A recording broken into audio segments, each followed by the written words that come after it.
नमस्कार मित्रों, आपके अपने YouTube चैनल में आपका स्वागत है। ये बात उन दिनों की है जब बुद्धा मरवन में अपना समय व्यतीत कर रहे थे। इस समय तक बुद्धि की प्रसिद्धि दूर दूर तक फैल चुकी थी। बहुत दूर दूर से लोग अपनी चिंताओं और परेशानियों का समाधान खोजने बुद्ध के पास आते थे। ऐसे ही एक दिन जब बुद्धा अपने शिष्यों को प्रवचन दे रहे थे तो एक अधेड़ उम्र का व्यक्ति अपने 20 से 21 वर्ष के पुत्र को अपने साथ लिए बुद्ध की तरफ चला आ रहा था। जब यह प्रवचन स्थल के पास पहुंच गए तो बुद्ध ने एक नजर उन पर डाली और इशारे से बैठने के लिए कहा। जब प्रवचन समाप्त हो गया और सभी लोग वहां से चले गए तो बुद्ध ने उस व्यक्ति को अपने पास बुलाया और बैठने के लिए कहा। वहां चारों तरफ हरियाली छाई हुई थी, मौसम बहुत सुहाना था और तरह तरह के पक्षियों की आवाजें गूंज रही थी। ऐसा नजारा देखकर उस व्यक्ति को अंदर से असीम शांति महसूस हो रही थी। इसके बाद बुद्ध ने उस व्यक्ति से आने का कारण पूछा तो इस पर व्यक्ति ने कहा, हे तथागत, मैं 2 दिन की लंबी यात्रा करके अपने पुत्र को आपसे मिलवाने लाया हूँ। ये मेरा इकलौता पुत्र है और ये हर समय थका थका रहता है। ऐसा लगता है जैसे इसके अंदर कोई जान ही नहीं है, कोई प्राण ही नहीं है। इसका स्वभाव भी काफी चिड़चिड़ा हो गया है। अगर हम इससे कुछ भी कहते हैं तो यह हमारी छोटी छोटी बातों पर गुस्सा हो जाता है। इसके देखने की क्षमता भी उम्र से पहले ही कमजोर हो गई है और इसके बाल भी सफेद पड़ने लगे हैं। इतनी कम उम्र में इतनी बड़ी उम्र का लगना मुझे तो कुछ समझ नहीं आ रहा। मैं अपने पुत्र के स्वास्थ्य को लेकर बहुत चिंतित हूँ। जब मैं अपने पुत्र को वैद्य जी के पास लेकर गया तो उन्होंने कुछ औषधि दी और कहा, अपने पुत्र को तनाव कम लेने के लिए कहो। वो अपने दिमाग में बहुत अधिक तनाव लेता है, इसलिए उसकी ऐसी हालत हो गई है। लेकिन मुझे उनके बहुत समझाने के बाद भी तनाव का मतलब समझ नहीं आया। मुझे नहीं पता कि तनाव होता क्या है, यह किन कारणों से आता है और उसे कैसे अपने पुत्र के दिमाग से निकालूं। लेकिन मुझे सबसे पहले तो ये समझना है कि तनाव होता क्या है। इसलिए तथागत मैं आपके पास आया हूँ। कृपया आप मेरी समस्या का समाधान कीजिए। यह सुन बुद्ध उसके पुत्र को बड़े ध्यान से देखते हैं, उसके चेहरे को देखते हैं, उसकी आंखों को देखते हैं और फिर उसके हाथों की नब्ज को भी देखते हैं। यह सारी विधि करने के पश्चात बुद्ध उस व्यक्ति से कहते हैं, तनाव लेना तो कोई नहीं चाहता, लेकिन फिर भी यह तनाव लोगों के दिमाग को दीमक की तरह पकड़ लेता है और व्यक्ति जान भी नहीं पाता कि वह तनाव में जी रहा है। लेकिन अगर व्यक्ति तनाव के कारणों को अच्छे से समझ लेता है और तनाव के बारे में कोई ऐसा पैमाना बना लेता है जिससे वह जान सके कि वह कितने तनाव में है, तो वह इस समस्या का समाधान भी खोज सकता है। सबसे पहले तो तुम ये समझो कि तनाव होता क्या है। जब भी कोई व्यक्ति कोई काम कर रहा होता है लेकिन उसका मन कहीं दूर भटक रहा होता है, कल्पनाओं में होता है, तो उसके शरीर और मन के बीच एक दूरी पैदा हो जाती है। यह दूरी जितनी अधिक होगी व्यक्ति उतनी ही ज्यादा बेहोशी की अवस्था में होता है और शरीर व मन के बीच की इसी दूरी, इसी खिंचाव को तनाव कहा जाता है। आखिर कोई पसंदीदा खेल खेलने के बाद व्यक्ति चुस्ती और प्रसन्नता से क्यों भर जाता है, जबकि उसने तो अपने शरीर को थकाया है। लेकिन समझने वाली बात यह है कि खेलते समय मन और शरीर एक साथ पूरी तरह से उस खेल में केंद्रित होते हैं, जिससे शरीर और मन के बीच दूरी पैदा नहीं होती और कोई तनाव पैदा नहीं होता। और अगर दिमाग में कोई तनाव था भी तो वो भी दूर हो जाता है। लेकिन इसके विपरीत जब हम कोई ऐसा काम करते हैं जो हमें पसंद नहीं है तो हमारा शरीर तो उस काम को कर रहा होता है, लेकिन हमारा मन कहीं दूर कल्पनाओं में भटक रहा होता है, जिससे शरीर और मन के बीच एक दूरी पैदा हो गई और तनाव ने जन्म ले लिया। इसीलिए व्यक्ति को एक समय पर सिर्फ एक ही काम करना चाहिए और अपने तन और मन की सारी शक्ति उसी एक काम पर लगा देनी चाहिए, जिससे व्यक्ति के अंदर तनाव पैदा ही ना हो। इसके बाद बुद्ध ने कहा, तनाव पैदा होने के मुख्य 8 कारण होते हैं और जिसने इन कारणों को समझ लिया वो जीवन भर तनाव मुक्त रह सकता है। सबसे पहला कारण है अति महत्वाकांक्षी होना। महत्वाकांक्षी होना अच्छी बात है, लेकिन क्या कभी आपने इस बात पर ध्यान दिया है कि इंसान के लक्ष्य कभी पूरी ही नहीं होते। उसका एक लक्ष्य पूरा हुआ नहीं कि वह दूसरे की तरफ भागने लगता है, दूसरा पूरा हुआ तो तीसरे की तरफ, और इस तरीके से वो अपने लक्ष्यों को पाने के लिए जिंदगी भर गोल गोल घूमता रहता है। इसीलिए जो व्यक्ति अति महत्वाकांक्षी होता है, जिसने बड़े बड़े लक्ष्य बनाए होते हैं, वह वर्तमान में कभी रह ही नहीं पाता। उसका मन सदैव भविष्य की योजनाएं बनाने में ही व्यस्त रहता है। उसका शरीर तो वर्तमान में रहता है, लेकिन उसका मन भविष्य में ही रहता है, जिससे मन और शरीर के बीच दूरी पैदा हो जाती है और वह तनाव भरी जिंदगी जीने लगता है। बुद्ध के मुंह से यह बात सुन उस लड़के ने कहा, बुद्ध, तो फिर इसका मतलब है कि हमें लक्ष्य नहीं बनाना चाहिए, क्योंकि लक्ष्य बनाना भी तो महत्वाकांक्षा ही है। इस पर बुद्ध ने कहा, जीवन में लक्ष्य बनाना कोई गलत बात नहीं है, लेकिन समस्या तब उत्पन्न होती है जब वो अपना पूरा ध्यान उस लक्ष्य से मिलने वाले परिणाम पर ही लगा देते हैं और उसके परिणाम की चिंता करते रहते हैं। व्यक्ति को वर्तमान में जीना आना चाहिए। आप लक्ष्य बनाइए और उस लक्ष्य की प्राप्ति के लिए कड़ी मेहनत करिए, लेकिन साथ ही साथ आपको इस बात का भी ज्ञान होना चाहिए कि आप अभी वर्तमान में जी रहे हैं और वर्तमान ही सत्य है। बुद्ध ने आगे कहा, तनाव का दूसरा सबसे बड़ा कारण है ईर्ष्या। जब व्यक्ति ईर्ष्या और जलन से भर जाता है तो उसका मन अंदर से सड़ने लगता है। ईर्ष्या एक आंतरिक घाव है। आंतरिक घाव यानी मन का घाव व्यक्ति के शरीर का घाव तो भर सकता है, लेकिन मन का घाव कभी नहीं भर सकता। इसीलिए व्यक्ति को दूसरे की खुशी और तरक्की से कभी ईर्ष्या नहीं करनी चाहिए।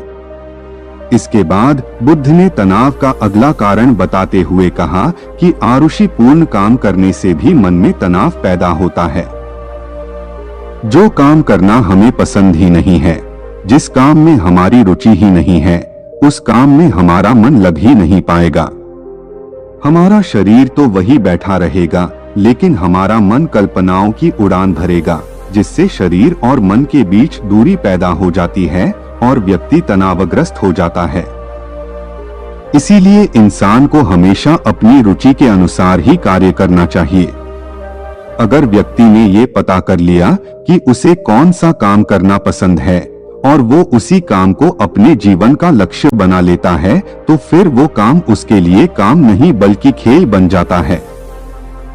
फिर बुद्ध ने कहा, तनाव का चौथा कारण होता है किसी दूसरे से अपेक्षाएं रखना।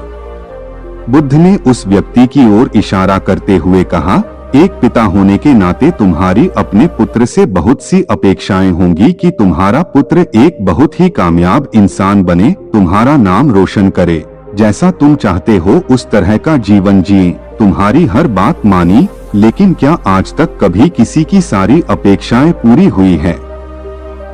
जब भी कोई व्यक्ति किसी दूसरे से कोई अपेक्षा रखने लगता है तो वो अनजाने में अपने लिए तनाव पैदा करने लगता है। जरा सोचो कि अगर तुम्हारा बेटा तुम्हारे अनुसार काम नहीं कर रहा और वो नहीं बन पा रहा जो तुम उसे बनाना चाहते हो, तो निश्चित रूप से तुम्हारे दिमाग को तनाव पकड़ लेगा। तुम तनाव से भरा जीवन जीना शुरू कर दोगे और इस तनाव के बस में आकर तुम ऐसा व्यवहार करोगे, ऐसी बातें करोगे कि तुम्हारा अपने पुत्र के साथ संबंध और भी खराब होता चला जाएगा। इसीलिए व्यक्ति को जितना हो सके उतनी कम अपेक्षाएं दूसरों से रखनी चाहिए, और अगर पूरी तरह से तनाव मुक्त रहना है तो दूसरों से अपेक्षा रखना ही बंद कर दो। इसके बाद बुद्ध ने कहा कि शारीरिक कष्ट भी इंसान के तनाव का एक कारण होता है। जब व्यक्ति किसी शारीरिक पीड़ा से गुजर रहा होता है तो उसका पूरा ध्यान बस अपने उस शारीरिक दर्द पर होता है और वो पूरे दिन बस उसी के बारे में सोचता रहता है, जिससे उसका मन दुख के विचारों से भर जाता है और ऐसी स्थिति में व्यक्ति तनावग्रस्त रहने लगता है। इंसान को ये बात समझनी चाहिए कि हमारा जीवन दुखों का आधार है। वीडियो को लाइक और चैनल को जैसे सब्सक्राइब जैसे हमारा कीजिएगा। जीवन धन्यवाद। आगे बढ़ता है, इसमें दुख आते हैं, बीमारियां आती है और फिर अंत में मृत्यु भी आती है। तो बीमारियां इंसान के जीवन का अभिन्न अंग है, कोई इनसे बच नहीं सकता।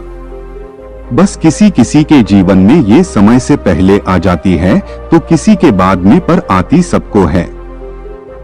जब इंसान का मन इस बात को अच्छे से समझ लेगा तो फिर वह अपनी बीमारी के बारे में सोच सोचकर ज्यादा तनाव नहीं लेगा, क्योंकि यह हमारे जीवन का अभिन्न हिस्सा है और इसके लिए व्यक्ति को शारीरिक रूप से भी अभ्यास करते रहना चाहिए।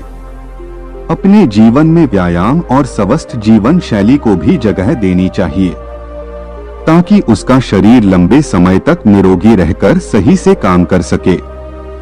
तनाव का अगला कारण होता है अपनी योजनाओं को समझने के लिए समय न देना। कुछ लोगों के दिमाग में कोई विचार आया नहीं कि वो बिना सोचे समझे उस पर काम करना शुरू कर देते हैं और जब उस काम में उन्हें असफलता मिलती है तो वह तनाव से भर जाते हैं, क्योंकि उन्होंने उस काम को शुरू करने से पहले उसके बारे में पूरी जानकारी इकट्ठा नहीं की थी। इंसान को कोई भी काम शुरू करने से पहले उसके अच्छे और बुरे परिणामों के बारे में ठीक से सोच विचार कर लेना चाहिए।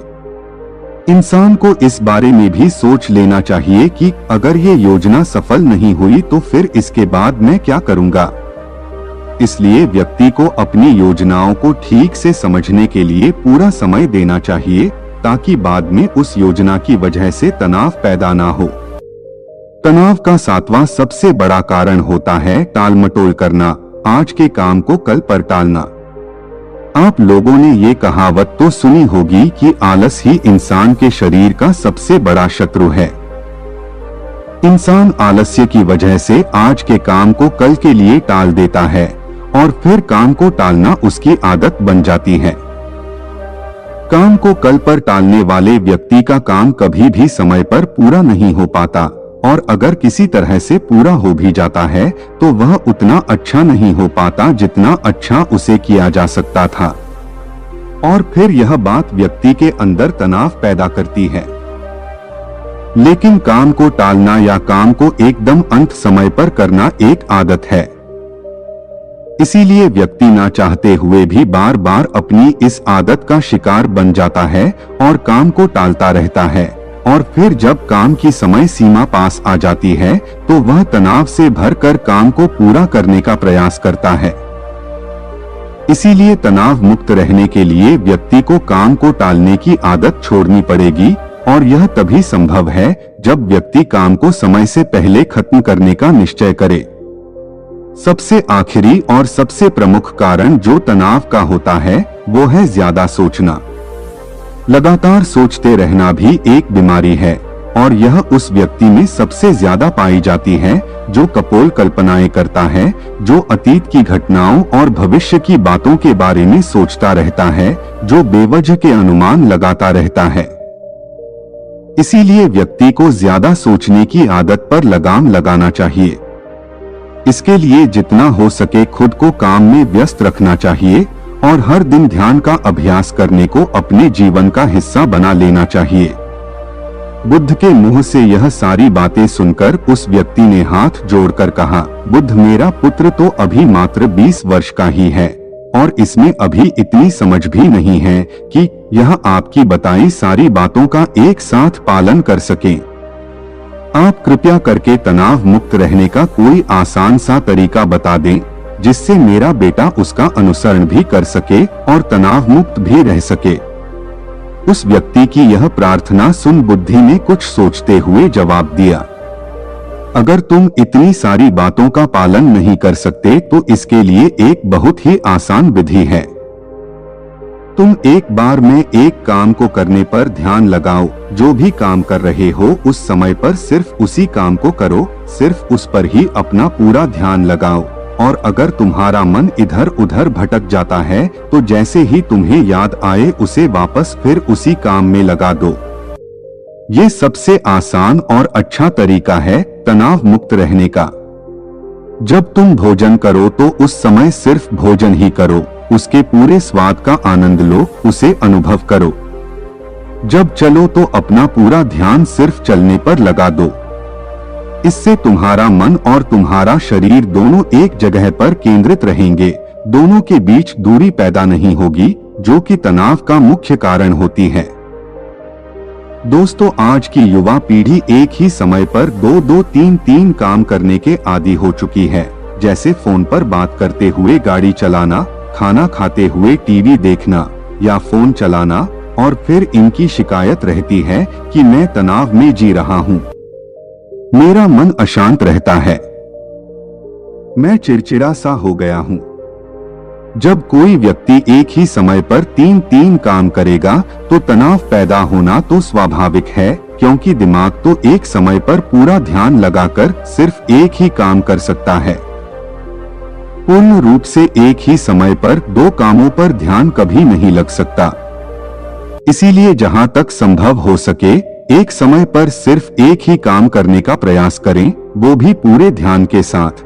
और यदि यह प्रस्तुति आपको पसंद आई है तो वीडियो को लाइक और चैनल को सब्सक्राइब कीजिएगा। धन्यवाद।